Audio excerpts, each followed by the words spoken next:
Welcome to Below the Line, where we talk about working in Hollywood from the crew perspective. My name is Skid. I'm a former assistant director and your host. Quiet on the set. Today we're talking about Bottle Rocket, Wes Anderson's 1996 feature film debut, starring Luke Wilson and Owen Wilson. Owen also co-wrote the screenplay with Wes. And my guests are the assistant director team. First up, returning to the show is Jim Goldthwait, who worked as the first AD on Bottle Rocket. Nice to see you again, Jim. Thank you. Good to see you too. Also returning to the show is Heather Kritzer, who was the key second AD on Bottle Rocket. Welcome back, Heather. Thank you. And finally, making his Below the Line debut is Jim Flowers, who served as the second AD. Jimmy, welcome. Thanks. Good to be here. Now, a warning to listeners, today's conversation will contain spoilers for the film, so go see the film. I think the statute of limitations has expired on that. To kick off, though, now, Jim and Heather, maybe 2-3 years ago, we talked about LA Confidential here on the podcast. And I remember you saying, Jim, that was the first of your studio films.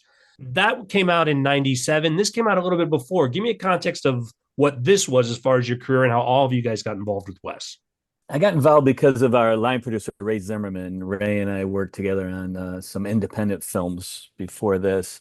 And this was my last independent non-DJ film. So this got me the days that would get my book over the top and handed that in. So in between these, LA Confidential was my first studio film, but I did a few, non-studio DJ jobs in the beginning. But Ray was definitely the man that put all of us together. So we all owe a great deal to Ray Zimmerman. He was one of the best. After this, he went on to work at Columbia as a studio exec.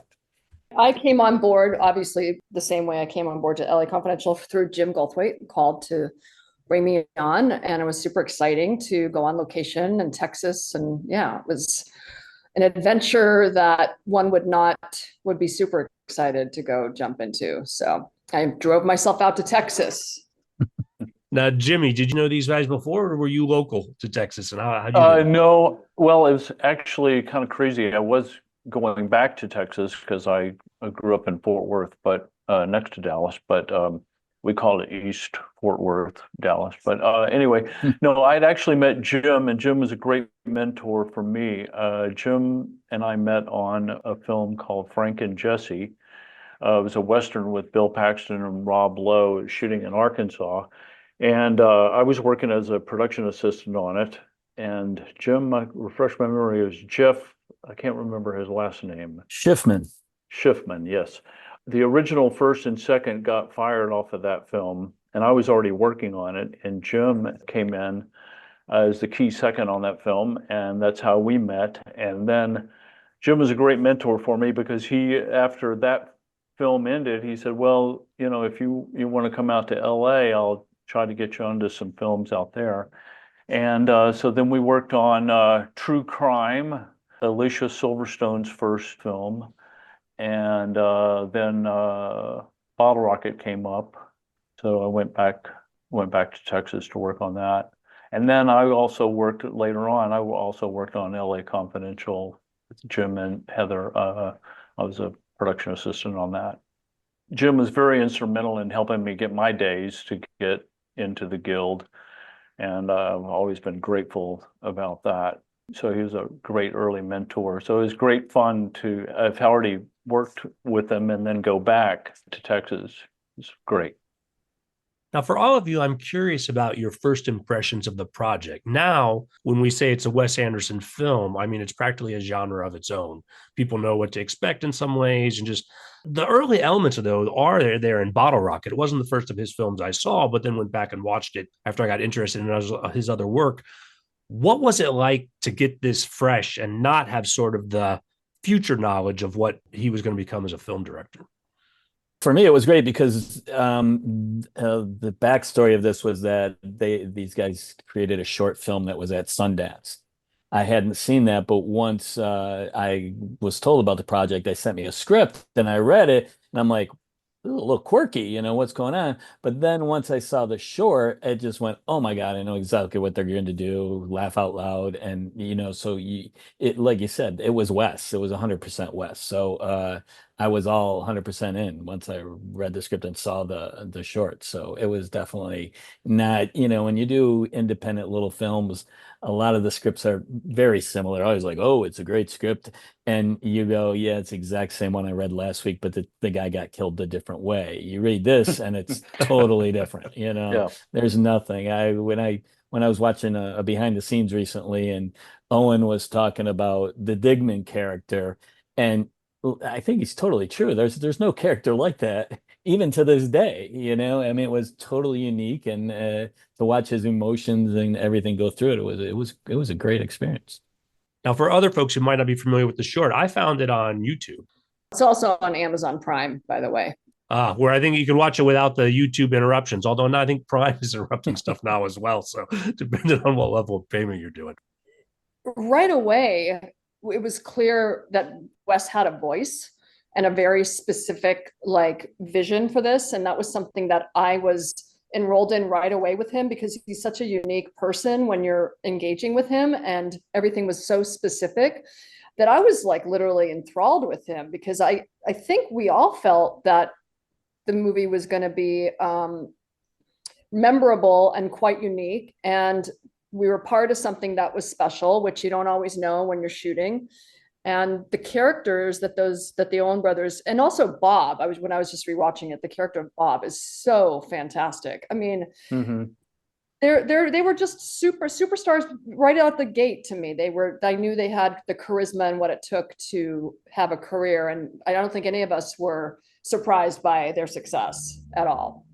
This felt different from the get-go, and even though they were all new to doing a film for real, there was a real sense of confidence, and just everybody knew what was going on. I mean, that was very unique, because Jim and I had worked on the other film with a first-time director on true crime, and it was a totally different experience. Some of my favorite joking film things that came off of that film. As someone who had no idea what they were doing, and then to go to someone with Wes who knew exactly what he was doing. And so it was great. Wes just was so clear in his vision and his ideas that there was no doubt. He had no doubt in what he was doing. He was super confident, and therefore was a good leader in that way. Because I remember I was telling the guys last week when we were prepping a little bit, I remember the extras casting meeting where we sit down with the director and we go page by page and talk about every single extra in every scene and what they look like and how old are they. And he was so specific and uniquely specific, and expected what he was asking for. And I was taking copious notes, and I think we gave him what he wanted. I don't think there was a misstep with any of the background roles or any of it. And I also think that like the guys' performances, I mean, the Dignan role and also Luke's role, they didn't have a false note in the movie. And I don't remember, Jim, was there a lot of rehearsal, like, or were those guys kind of like, because I was obviously doing call sheets and running around and locking up and all that stuff, but I mean, Yeah, they did rehearse. I think part of the charm was, or the experience for these fellows was, they did a lot of rehearsals as they were writing it. So yeah. they, Columbia, James Brooks and Polly Platt, they brought them out here, and they had a place in, yeah, I don't know, I forgot where they put up, but Owen and Wes were on payroll more or less. They were getting per diem and everything, and then Luke just kind of crashed with them. But I actually, the behind the scenes thing is pretty good. And they were talking about how towards the end they had this important table read, so that James Brooks was going to say yes or no, I'm going to put the money into it. So they did a lot of rehearsals. And also, Owen was in the writing room, so they had the characters down. I mean, it definitely showed. I mean, like Jimmy said, sometimes you do these little independents, and you're like, okay, this guy's going, I am reading the script and I do not put any acting into this, and these guys, they were acting day one. I will say though, they weren't production savvy. Like Wes knew exactly what he wanted. Film history, 100%. Colors, visions, 150%. But the very first day we did a camera test and I roll sound and I look at Wes and he's standing there and I go, action. And Wes goes, oh yeah, action. So it was like that. And then from then on, we had the word of the day. Today's word is martini. Today's word is, Abby, and tell the history of Abby and things like that. So, and it was always, hey, what's today's word? So it was really good. I mean, it was a good experience. But with the actors, I sat and I think we had a 2-hour meeting just about production things, what does go back to one mean? You're going to be sitting there and get to have a lot of photos taken. I mean, back in that day, it was Polaroids, and hey guys, you can't go out and get your own haircut. You don't go out and get a tattoo during the middle of filming. Just little things they didn't know, and a lot of film tech terminology. We just went over that, and they were like, they just absorbed it all, and it was great. And it was, as we got into it, it was like, hey, what's that? Hey, we're using this word. Oh yeah, So it was fun, but it was they probably never learned more than they did on that movie. It was just like my very first film, Shakes the Clown, by the way. You just don't learn as much as you do the very first time you step on a set. It was great. What Jim was saying about them not having, just production experience and everything. A few weeks into it, they were getting a little cocky and acting up a little bit. And so Ray and Polly said, hey, Jimmy, you're going to have to go talk to him and tell him, this is unauthorized. And I said, why are you sending me in there? You're the producer. You guys go tell them. And they said, no, you got a relationship with them. You go out and just tell them, they got to straighten up and fly right. This is not playtime and we're all here to make the film and, all that. And I said, okay. So I go in and I have a word with them and Luke got just a little testy with me, and I just looked at him and I said, let me tell you something, pal. On your very next movie, you're going to find out how cool this AD team is and how that we are shepherding you guys into a career. Okay? And that was the way I ended the conversation. And then I stepped out. And so and everything was cool after that. Everything was great. And then cut to about 5 years later when Luke's now a big star and he's working on Legally Blonde. And I was working on a film with Bill Paxton and we were shooting on the same lot. And I was walking across the lot and Luke's coming up in his limo being driven in. And he sees me walking across the lot and he has his driver stop and he jumps out of the car and he goes, Jimmy, you were right. You guys were the best ADs I've ever been around. We all got kind of validation for, helping them see what time it was in the show business. I want to dive deeper into the stories from the set. But before we do, in the sense of how this film came together, when we were prepping for this episode, you guys brought to my attention that James L. Brooks and Polly Platt were producers on it. Now, Polly Platt comes in with this rich history, Say Anything, Terms of Endearment, broadcast news. What was it you think that brought these experienced producers to notice this talent, and how did that really help bring this film together? Polly had a relationship with James, right? So her and James were working together he was one of her producers on the ground, obviously. And so my impression was that they had seen the short, probably at Sundance, and were going to roll some dice on it. And Polly was the on the ground producer for the project. She was also an incredibly big draw for me, and I'm sure a lot of people in the business, because she had such a big name, and we absolutely 100% knew how iconic and deep her credits went.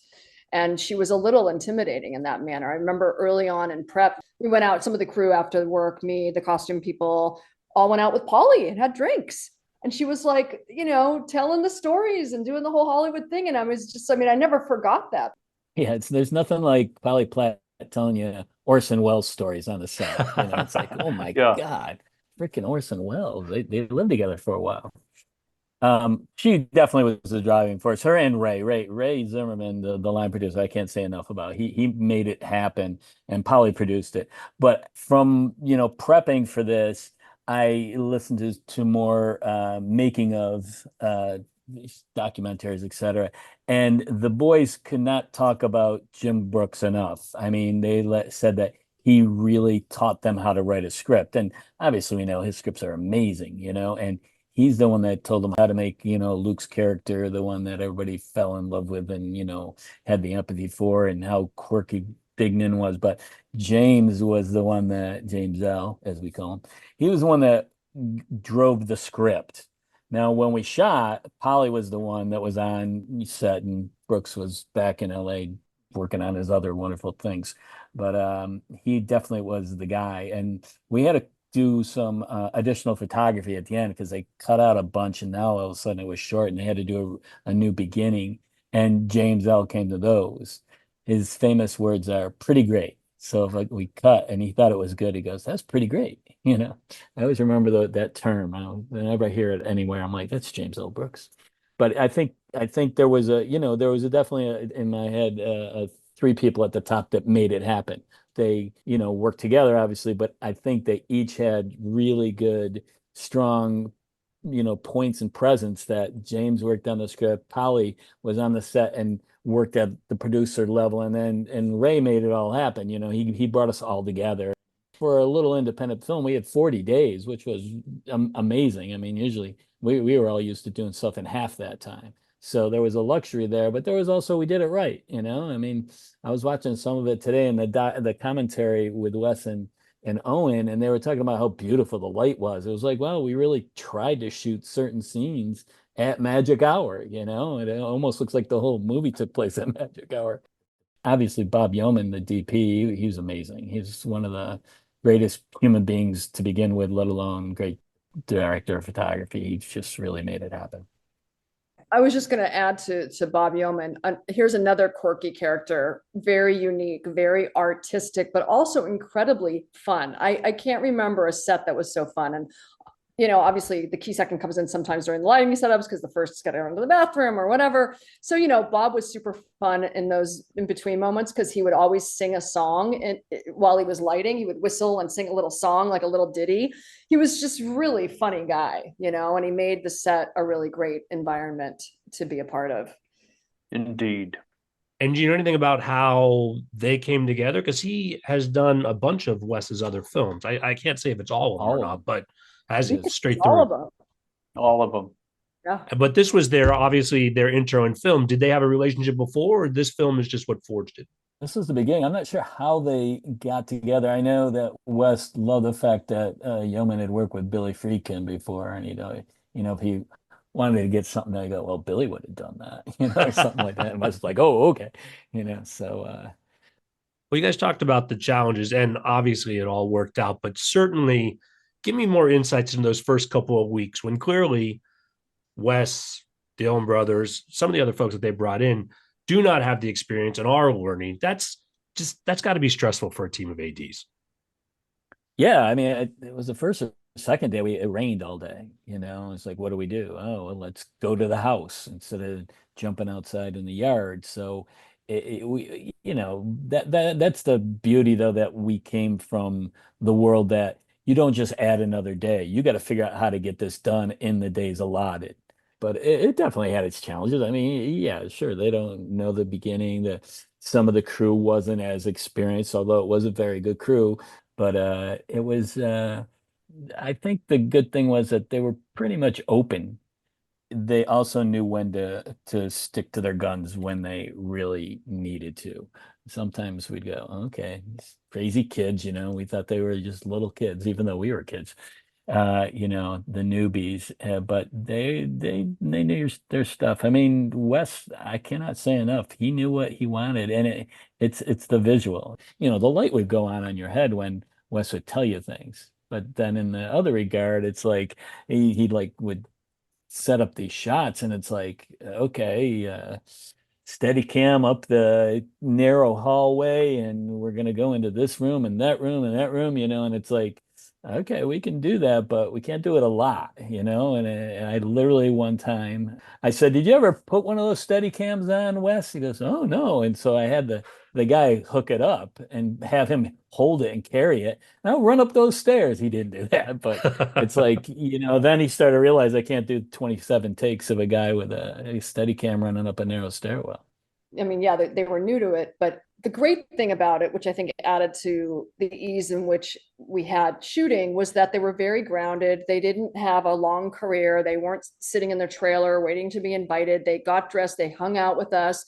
We all hung out with them after, work, and they were really just down to earth and super fun to be around. We went out clubbing in Deep Ellum and went to see blues shows and dinners. We did all kinds of stuff with them. There was no real above the line, below the line kind of delineation. I think Jim could agree. Like these days, you kind of keep your distance a little bit from the talent because it's so loaded. They all have a lot of special needs, and they're just much more savvy, right? So you got to be a little more structured with talent. But it was very refreshing to work with them because they didn't have any airs about them. They were just there. It was just fun. It was really fun. I think it's good. It's too because they got to do what they've been trying to do their life. They went to film school. They've been writing this forever. And then, yet alone, we have worked with other people that have been pretentious, even though it's their first time on a set. And you're like, no, cut means cut, whatever. But they were sponges, I think. They wanted to know, and they learned, and they listened. And, you definitely knew when you were working with these guys. So I was like Luke and Owen, someday I'm going to be looking at them on the big screen and going, I knew them when they were, in their first movie. Talk to me about shooting in Dallas, Texas in the mid 90s. I know that filming in Texas has kind of ebbed and flowed over the years. What was it like then? And like how much infrastructure was there? What kind of weather you dealing with? Like what kind of challenges of being there in Texas for this shoot? I think a lot of the crew actually came from outside of Texas for one reason or another. So that part, and maybe that's because there wasn't the big infrastructure at the time. There wasn't a lot of crews at that time, but we brought a lot of people in. I think I was hired as a local. I think I went to Dallas as a local. I mean, because I was staying with my father's friend in his guest house outside the perimeter, whatever it was called. I finally just moved to town where all the other crew was staying because, it wasn't going to work. So, yeah, I think I was a local. Well, and for me, actually having lived in Dallas right after college, I still had a lot of friends in Dallas. I was able to actually pull in some, a bunch of my friends' kids and everything, and all the elementary school stuff. I called up all my friends, hey, you kids want to be in a movie, And so that was fun for me to kind of seeing some of my best friends' little kids that are in the background and shots and stuff. And I got my dad in the movie too, which was really fun.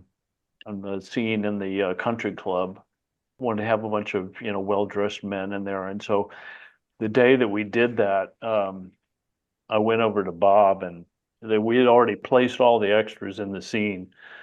So I went over to Bob and I said, hey Bob, I want to put my dad in this shot, so let's find the best spot so we can really see my dad. And he goes, okay, we'll put him in that spot right there. So there was already a guy sitting there who's like a professional extra, and he was so pissed because I was making him get up, and he had already seen that the camera was pointed right at him. And he says, why are you moving me? And I said, well, because this is my dad and I'm an AD on the movie and I'm putting him here. And so, and I watched it again this morning. My dad's like in all these shots. So it was really fun for my family too, to see my dad. And Jim and Heather came over, and Scott came over for Thanksgiving at my parents' house during the making of the film. And so that was really cool. So for me, it was kind of like, even though I was out in LA at the time and working out there, but then I came back. So it was kind of like a homecoming in a way. So it was kind of fun for me, to be around a bunch of people I knew, and it's like, hey, I'm in town working on a movie. So it was kind of fun. Robert, I was just going to dive into the weather for a quick second because it's the key second. You're always looking at the weather report, and so I would have the TV on in the morning listening to the weather, and it was like literally almost, it felt like every day there was a tornado warning. And I remember not knowing Texas, I would probably call Jim and be like, there's a warning, or I'd call the office. There's a tornado warning saying not to go outside. And then, the locals are like, oh, you just ignore that. I'm like, okay. So every day I was like, I don't know what this means, but we're all going to work, And the day that got rained out, Jim mentioned, and it was this crazy day. I didn't realize it was the second day of shooting, but it was a flood. I was in base camp and I was literally in water up to my waist. And everybody's crew was just scattered, disappeared, couldn't find anybody. The radio wouldn't work. I was like the lone soldier in base camp I don't know what I was trying to do. And finally I gave up and went and sought shelter at some hotel lobby bar, like, a block away. And I got in there and all the electricians are sitting in there. I'm like, oh, okay, I was the dumb one. I'm standing in the water to my waist. I'm like, all right. I think one of the things too, you say working out of town, extras was a thing. We had an extras company, and Heather worked with them really closely. But when we would do location scouting, it wasn't a central casting, blonde girls, beautiful people. There was characters, their faces told a story. And we'd be scouting, and Wes would say, "Hey, Jim, see that guy over there? Could you see if he'd be in this scene?" Or I'm like, "Sure. Hey, dude, on November 22nd, what are you going to be doing? Can you come here?" And the guy's like, "I don't have a home." Yeah, sure, I'll show up. There's no cell phone number for the guy or anything like that, but I can't tell you how many people we got like that. I'd have this list, Joe Blow, who lives in, Deep Ellum. He said he's going to be there on that day, and here's his number. And do it. But I think it shows, though. There was a lot of, if you watch the making of the behind the scenes with the guys, they'll say, "Oh, that's so and so. Oh, that's my mother's cousin. That's somebody else." But even if they were those people, they looked really good. There was, I think the term would be, there was a weathered look to the background. They were just looked real. I was rewatching the film last night, and honestly, I think you and Jimmy were both spot on in your cameos, like casting wise. So if we are motivating people to go watch the film again, each of you describe your cameo, talk a little about how that came about. And so when people are watching, they know to look for you this time. Jim, you go first. Oh, I'm in the scene with the most famous line in the whole movie. Heather, what is it? Something about Cleveland. Oh God, On the run, on the run from Johnny Law. Johnny Law. That's it. On the run to Cleveland. On the run from Johnny Law. It ain't no trip to Cleveland. That's it. So they'd done their first big heist, and now it's the next day, and it's the sun's up now, and they're getting gas. And while we were talking about the scene, Wes goes, "Oh, could you be the gas station attendant?" And I go, "Sure, I'll be the gas station attendant." And he goes, "Will you cut your hair?" And I said, "Sure." He's my first AD. I go, "What kind?" He goes, "Let's see Junior over there, the transpo captain." He goes, "Cut it like that." And I go, "Junior, what do you say when you go to the barber?" And he goes, "Oh, I just ask him for a number one," which is basically a brush cut. And I'm like, "Great. Anything you want, Wes." And we actually, Bob and I are in the background. Luke and Owen are in the foreground doing their chat about where their predicament. And we're in the background. And we had actually worked out some, improv, which Wes was going to shoot. It was going to be my big debut. And then we got behind. And I said, "Wes, let's get out of here. We don't need that little airtime for me and Bob." So I'm the gas station attendant. Jimmy, who are you?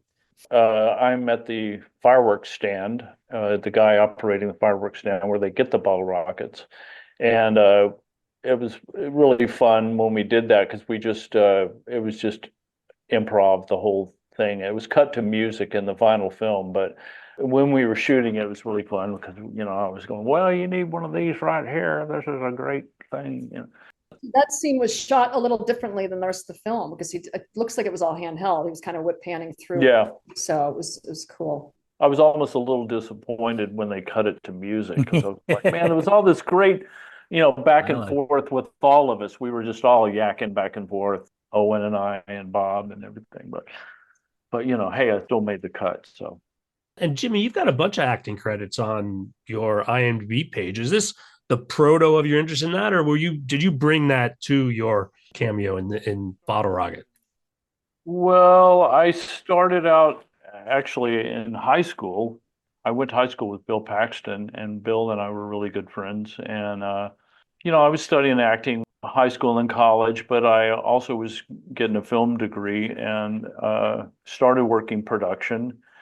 Acting was always of an interest, but it was always on the back burner because I was also interested in production too, and started out camera assisting, and then got into production, and then met Jim, and he helped shepherd me into the AD world, and then I kept at that for long enough to get in the Directors Guild, actually on a film with Bill on Frailty, and I've had a little bit part in Frailty, so I was always acting was kind of always there. And then my joke is that when I became middle-aged, bald, and started wearing glasses, I started getting character acting work. And so I actually did stop working in production. I had about a 10-year run doing commercials, and oddly enough, almost all of them were shown in Canada. And I was a spokesperson for a Canadian financial company and went to China to do a commercial. I mean, it was just insane.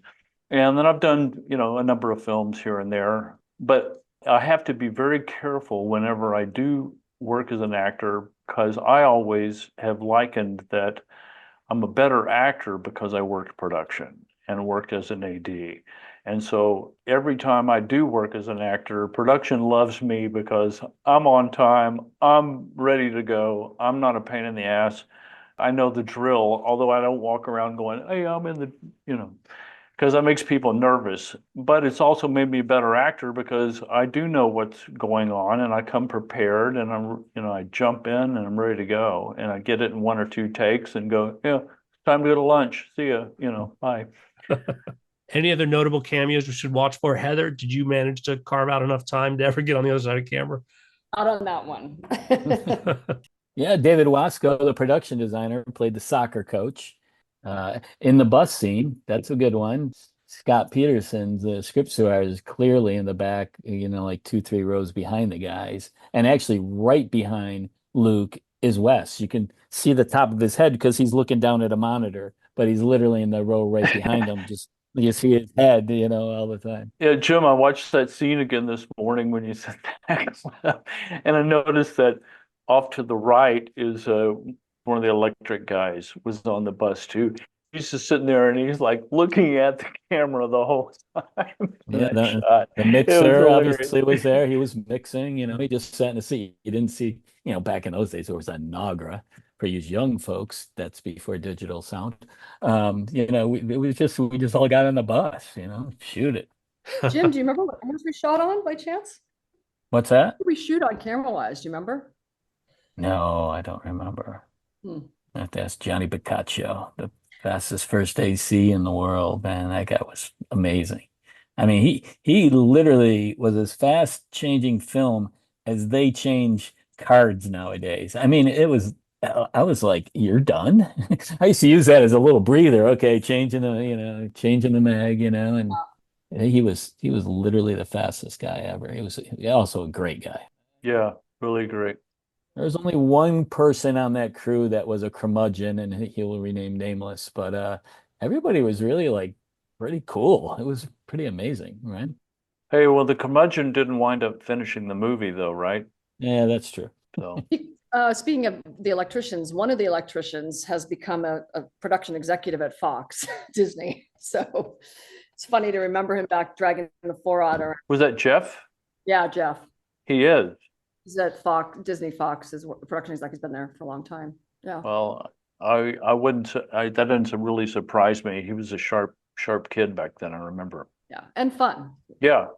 I want to talk a little bit more about filming in the mid 90s. A couple of things you said, Jim, we didn't have cell phones. You had to actually get people's numbers.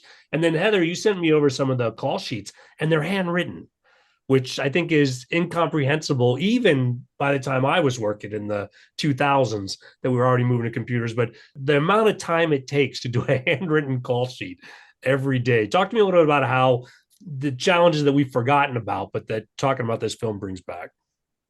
I mean, I did handwritten call sheets for years.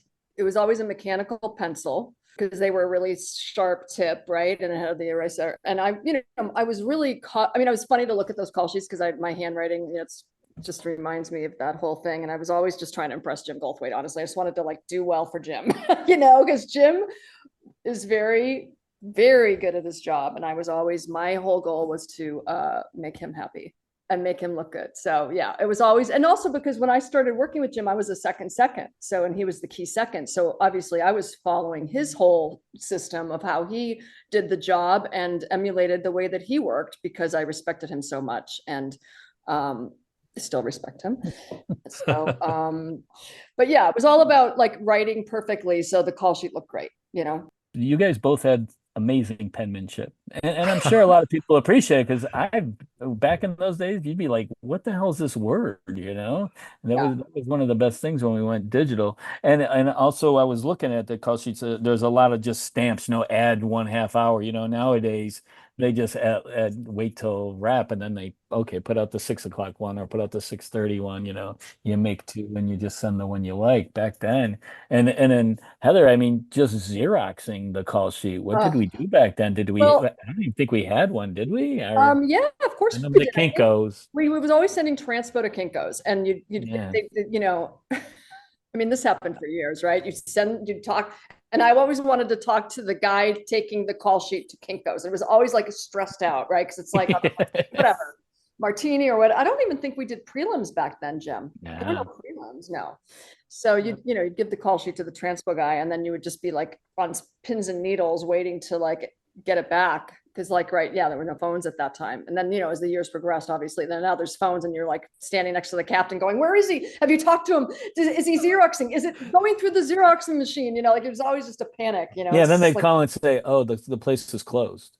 And shit like that. You'd always get, they got to go to the next one. And there was always the fight, though, on who went. Because we want the sharpest driver, and they don't want to send the sharpest driver. They want to send Ted, who just got off his job as a carny or something. I'm like, whoa, does he know how to use a Xerox machine, or can he, bargain with these people? But there's been a million of those. I mean, back then I remember a production manager giving me a roll of quarters to make calls. Sioux City, that production manager made, and there was phones back then, but he refused to let me use the phone. That guy's name I forgot. Thank God. The movie Jimmy and I met on was during the big earthquake here in the Northridge quake. So we woke up and somehow my roommate got a hold of me.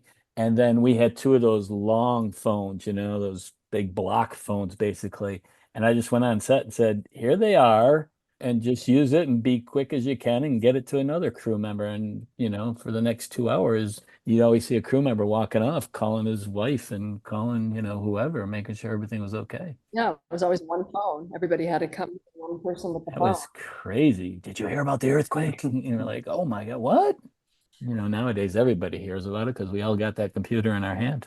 Yeah. That's definitely evolved. Film itself evolved. We were talking about how fast Johnny Picacho was, but it was a totally different thing. And then the different film types, we're shooting nights, we got to change stocks, things like that. And, that's a big deal, even for them figuring that out nowadays, the guy AC's just, it's a computer on the camera and they just plug it in and they change it and change the stop and change everything. It's all computerized. Back then, the guys had to, be a little more sophisticated. The ACs had their Kelly wheels and, it was a big deal. And sometimes we'd go, do we have enough film to last tonight? It's a Friday night. What do we do? Captain Rawstock. Yeah, they're loading short ends. Ooh. Short ends, oh God. I've had a few directors who will remain anonymous that short ends. They did not like that. I was going to say too about the call sheets. We have the little line with the quote of the day, and I was kind of scamming through them and just reading like some of the quotes, which brings back a lot of memories. And you're like, oh yeah. And then at some point, if there's no quote of the day on there, how stressed out it must have been, because at some point you're like, fuck that quote of the day. I got to get this call sheet out. It always added another 10 or 15 minutes on there because you want to be clever. And I'm like, some days if it's not there, then it was a stressful call sheet day. So. Heather also had photos of the day on some of them. That was cool. Yeah, Polaroids, but I wish, like you said, we can't really make them out copies. You guys drew my attention as well that for the hotel with the pool, that was a little further out. Is that right? I don't know how close Hillsboro, Texas is to Dallas, where you guys were based. It's about an hour out of Dallas. Okay. Did folks then relocate for filming on location, or was that just extra back and forth on that? No, we stayed in the hotel. In the motel. It was great. That was when the real fun began. That 2 weeks we never forgot. We still talk about Hillsboro. It was literally the only thing there. It was literally an exit for gas and this hotel. Like there was nothing at all there. So, but super fun. Yeah. And one of the great things about that too during that is that Mac Downs, who was the set dresser, totally took over his room and took set dressing and redecorated his whole hotel room into a little party barn. And Mac had a thing that he had a floor lamp with a green light bulb in it. And if that was outside his door, that meant the green light was on and the party was on. So every night, if we saw the green light on, then it was a party at Mac's room. And like I said, he had taken over and just moved everything out and had different furniture in there. It was crazy. So that was just really fun that we had that time because we were shooting there and just at the end of the day, just walked to somebody's room. It was great. Those other rooms are where all of you are, Yeah. not just like beyond the set rooms. We were in other rooms, just, The whole hotel. the whole hotel. And of course they loved us because, they were, oh my God, there's a Hollywood movie being made here in Hillsboro. They loved it. There was a few rooms that were still open to the public because there's a great truck crossing in one of the scenes at the pool. Look through the thing, and this truck that carried cars on it went through at the perfect time. It was like, and I'm like, there's no way I had that go through again. The guy just left, So we looked out on some action in the background that we just, there's what do? You only have so many PAs, you can only lock up so much. But we did take over that hotel, that's for darn sure, which was great. If somebody was late, it's like, well, go to room 236 and knock again, All right. Yeah, there's nowhere to hide. No. Now, going back again to the actors who were in this, is it fair to say that James Caan was the largest name? And I'm curious whether all his stuff was shot in a short period of time or whether he also got caught up in sort of the atmosphere you guys are talking about. What was it like working with him? It was James Caan, man. A rock star. We did schedule around him. Actually, the Hero House was the character Bob's house was a Frank Lloyd Wright house. And we shot a good majority of it out, and then we left and had to come back when Jimmy was in town. And I don't think Wes was afraid of him, but he was like, "Oh my God, I'm working with a real actor." So he would, he would try to. He knew his way around a set. Let's put it that way. He'd say, "Hey, Jim, we're not going to do this, are we?" And I'd go, "We're going to do it as many times as Wes wants." I mean, what are you going to do? The guy he was who he was. And I think when he was in a scene and the new younger actors were in it, they were just like, "Oh my God, that's James Caan," which a lot of people are. So it was fun. I remember one of my favorite non-filming things was he was sitting at the piano and played and sang Danny Boy in between a lighting setup. It was just like, oh my God, that was my Christmas present. But he definitely, he knows what he wants and he's pretty much going to get it. And luckily he did what he brought certain things to it. I highly recommend if people can get the version with Wes and Owen chatting about it. It's pretty eye-opening about how they thought about Jimmy. And, he brought his karate mentor with him and he was in the movie. It's just so funny how he just, sure, yeah, we'll put him in the movie, make him in there, whatever you want, sir. So that scene with the karate is his Jimmy Caan's actual karate. Yeah, it's his guy. And I think, I don't know if it's that scene or another scene, Wes wanted the karate master in his underpants, just standing there in his underpants going through the routine. And if you watch the behind the scenes, James Caan was a little concerned that was humiliating to the guy. And Wes listened to him, and then Wes goes, "Yeah, but it's funny." He was right. It was.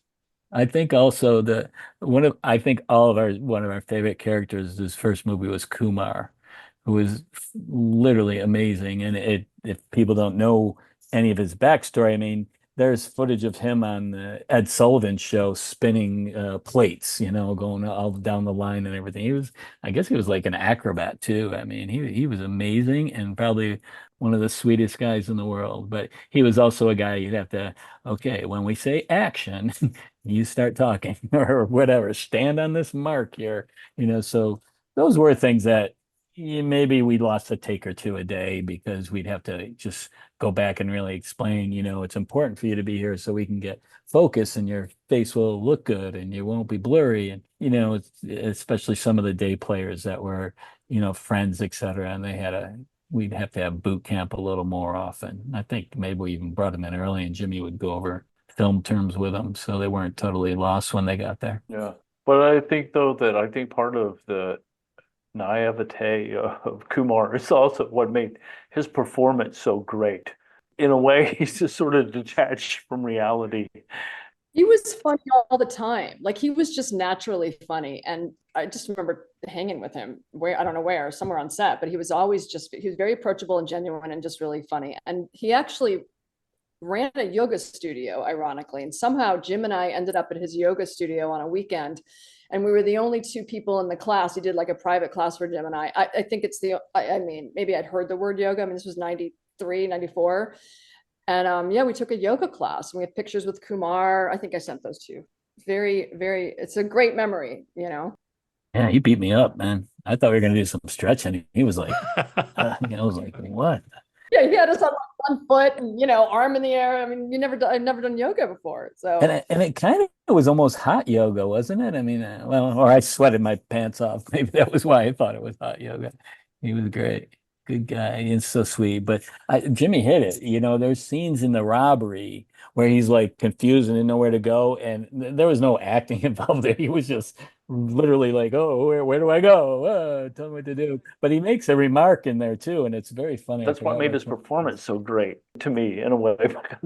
It's got a weird kind of comedic timing about it because it's kind of off, because you don't really expect it. I also think I don't think Bob Musgrave got enough credit because a lot of his stuff he would Bob do. was really great in that. I agree with you wholeheartedly, Jim. He really had some great moments in that. He's playing the Bob Mapplethorpe character, their other friend. Yeah.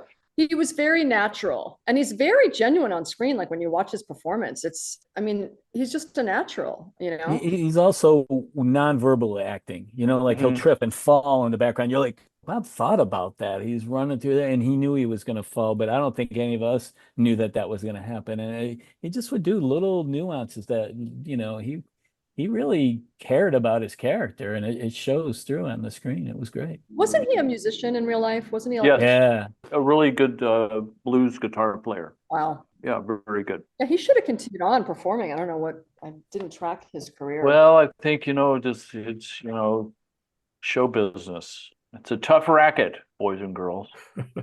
Bill Murray took over for Bob in the Wes's future. Yeah, exactly. Yeah. Same thing with Andrew too. Andrew got a few more shots with some of their different projects with Luke and Owen, but Andrew Wilson, who played Bob Mapplethorpe's older brother, Future Man, right? Yeah, Future Man. Yeah. I was watching that scene. One of my favorite lines of Owen's in there is when he rides the little scooter up and is trying to talk Anthony into doing it, and Future Man pulls up and is making fun of him, and then when he drives off, it's my favorite Owen. Well, one of my favorite Owen lines in there. She goes, "I'm really sometimes more confident than I seem." It was really a great moment. Wes and Owen were talking about that scooter. Apparently, Wes and Bob Yeoman were scouting, and a guy drove up on that thing, and on the fender it said $275 or something, and they wanted to buy it right there. But the guy was like, "Well, I got to get home," and so, but they went back and bought that scooter just when they were scouting. It was things like that. Oh well, let's take what's happening in real life and incorporate it into the script. And it was hilarious. That moment was hilarious of him. Oh. Riding around on that scooter. And they were also talking about how a lot of people just saying stuff in real life got in there, like James Brooks' sayings would get in there, and Owen and Wes, they heard somebody say something and they just throw it right in. So they were really good about it. I mean, it's real, you know what I mean? Even though it's quirky and these characters you like, that doesn't exist. A lot of it really does exist. We all have that Dignan-esque friend that you're just like, what is Joey doing today? I think that's part of the charm. Were there other quirky moments, either on set or off set, that talking about this is bringing up for you?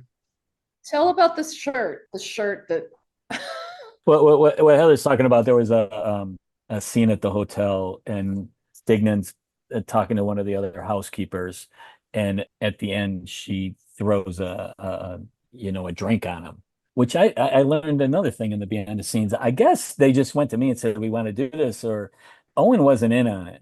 So, but I'm like, they bought it at a thrift store. There was no doubles, there was no nothing. It's like, okay, well, it's got to be the last shot of this scene because we're not going to get it cleaned and back. We'll end the night in it. But Wes didn't tell Owen that she was going to throw the drink. So she told him, and he thought he was going to get a good reaction out of Owen, like, oh, and act like pissed off and everything. But Owen was pissed off.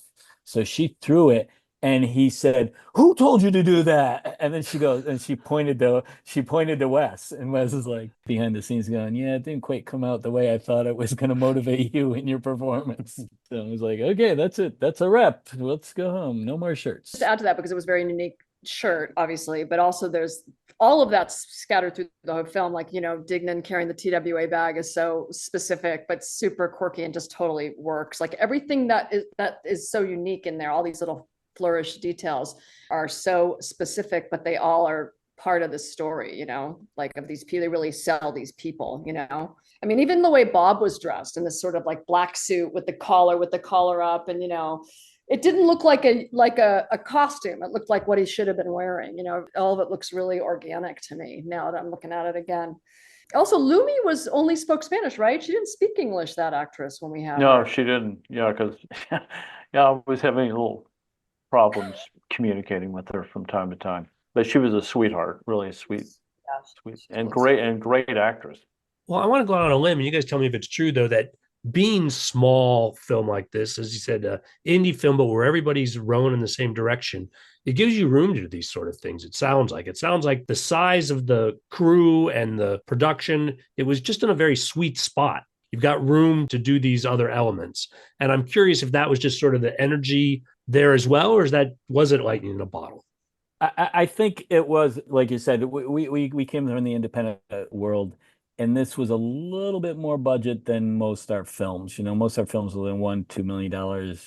This is quoted as 5. I think it was a little bit more, but it did give us breathing room. Like I was talking to Ray when he hired me, and he goes, "Now, Jim, just realize we can work with it because we do have a little money. If you got to drop a scene, don't do what we usually do in an independent world and go, what the hell are we going to do? Or how are we ever going to make it up?" We had a little latitude. So it did take away a little bit of the day-to-day stress that we usually have as ADs on those small 18-day shoots, 24-day shoots. Okay, well, I had to put my thinking cap on and figure out how to restructure the schedule, but we knew that we did have a little bit of breathing room, more or less. If it rained, there's not much you can do. We of course adjusted on the second, third day of filming, but we had room to adjust, which was nice. I can't emphasize enough, between Ray and Polly, they just took a lot of the weight off of my shoulders. I could go to them any day and just